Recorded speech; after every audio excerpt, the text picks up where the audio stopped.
Shalom, Kol Haloyim, Yahweh, Ba'ashem, Yahushai, Ba'ashem, Rachak Wadash. Double honors to our apostles and elders of Great Millstone. Peace and blessings to the elect.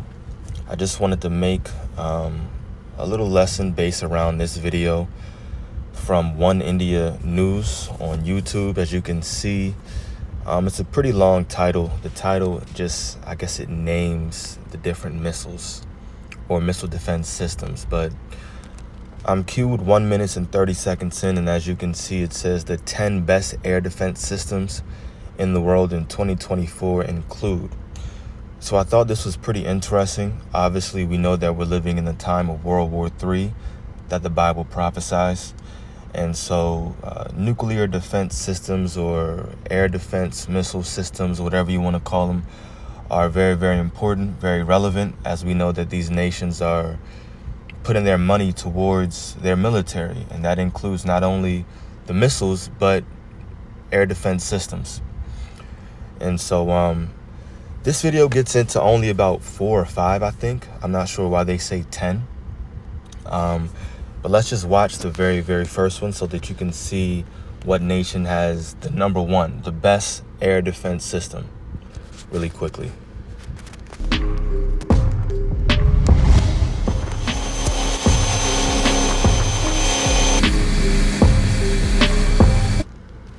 The S-400 Triumph, developed by Russia's Almaz Central Design Bureau, Russia.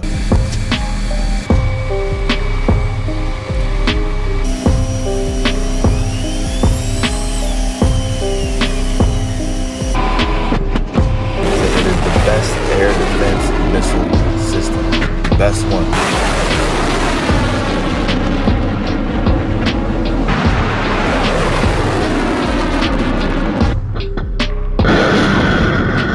Multifunctional system with radar detection,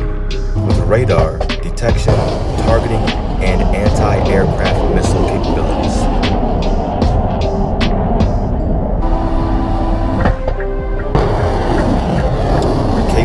Attacking aircraft and cruise missiles up to a maximum altitude of 56 kilometers.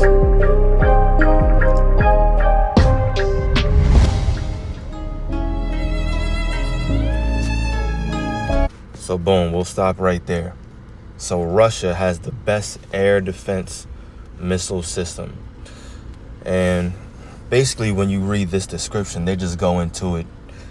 But it's Russia, then it's Iran, then you can say America, and then Israel. And it's Russia and Iran because their air defense systems primarily specialize in long-range missiles.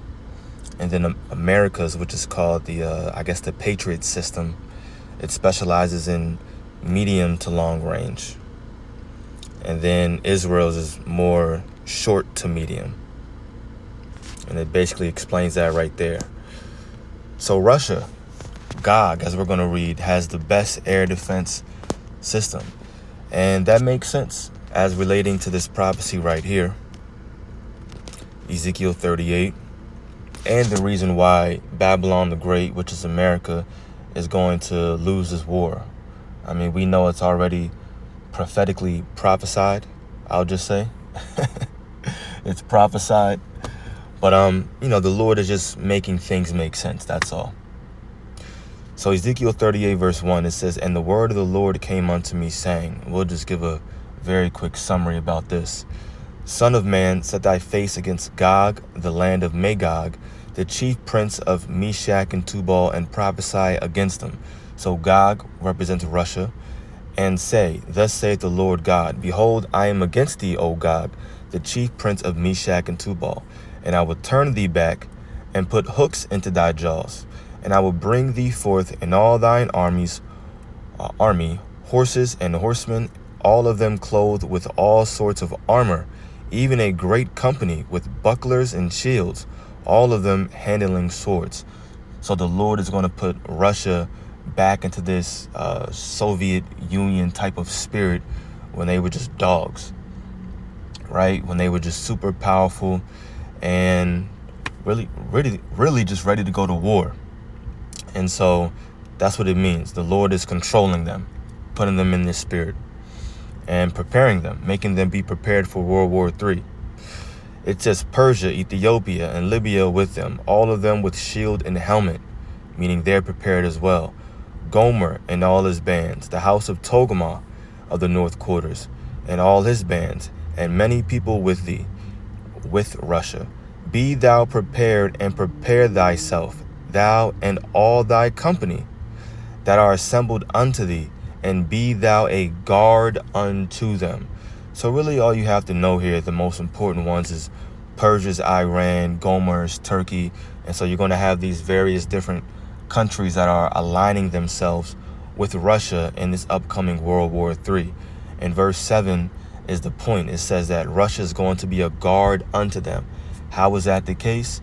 Well, not only do we know that Russia is supplying different nations with missiles, but I'm assuming if they wanted to, they could also supply these different nations with their air defense system as well, which was called what? The S-300.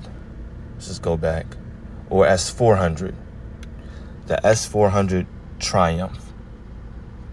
So if Russia wanted to, I'm assuming they could just supply this S-400 missile defense system to these various different nations. And yeah, for sure, they will be a guard unto these different nations, or countries, I'll say, such as Iran, such as Turkey. Even though Iran, they have their own defense system, as this video, it goes into. Right, and now, Lord's will, I remember to link this video if you really just are that interested. It's a pretty long title. No one wants to type that in. But we see these prophecies playing out. And like I mentioned, the Lord is making things make sense, obviously, for us. Even though the U.S. is up there, let's still read concerning these missiles that are going to get through to their target that the Lord intends them to reach. This is the book of Joel 3. Now, once again, a quick summary. When you read Joel chapter 2,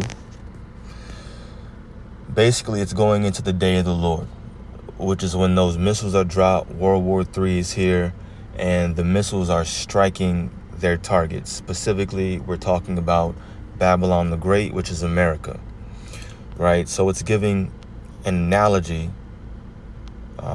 talking about missiles.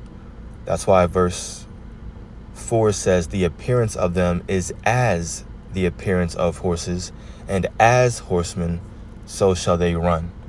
So it's being likened unto missiles, right? Likened unto horses. I'm sorry. The missiles are being likened unto horses. But horsepower, right? So when we jump all the way down to verse 8 is the point. Let's read verse 7 as well. Verses 7 and 8. They shall run like mighty men. They shall climb the wall like men of war. Remember, this is referring to missiles. And they shall march every one on his ways, and they shall not break their ranks. Now, you know it's not talking about horses and horsemen, because ain't no horse, galloping over some wall, right? Verse 8, neither shall one thrust another. So they're not going to be hitting each other. They're going to go right to their target. They shall walk every one in his path. And when they fall upon the sword, they shall not be wounded. We went into this a few weeks ago at camp, but the sword right here is talking about those nuclear defense systems, the missile defense systems. How do we know that? Because that's the only thing that's capable of stopping them. So when the missile falls upon the sword, that missile talking about the defense system, they shall not be wounded, meaning they're not going to be stopped. So even though Babylon the Great has its own very capable nuclear defense system, the Lord is letting us know very clearly that, look, these missiles are going to hit their intended target. It's not going to be stopped. And really that's because the Lord is going to be guiding them, right? He's going to make sure he's in control of all things. He's going to make sure that prophecy is played out and Babylon the Great is completely destroyed. That's what it says. So we can also read this as well in the book of 2nd Esdras 16 verse 13. For strong is his right hand that bendeth the bow. His arrows, the arrows right here is talking about the missiles. And you can say the bow is referring to the silo where the missile comes out of.